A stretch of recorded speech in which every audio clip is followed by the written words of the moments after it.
إن الله اشترى من المؤمنين أنفسهم وأموالهم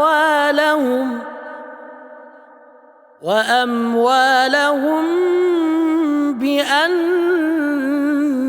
لهم الجنة يقاتلون في سبيل الله فيقتلون ويقتلون وعدا عليه حقا في التوراة والإنجيل والقرآن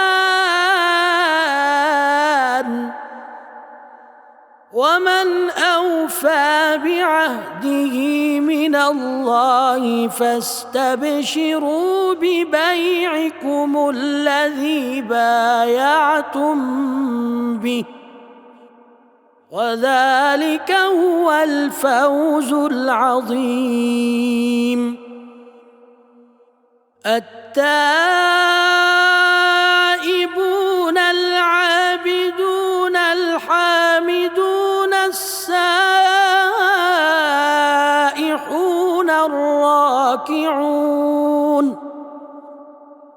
السائحون الراكعون الساجدون الآمرون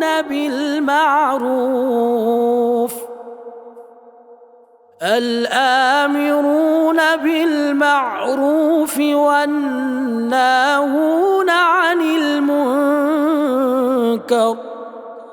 والحافظون لحدود الله وبشر المؤمنين.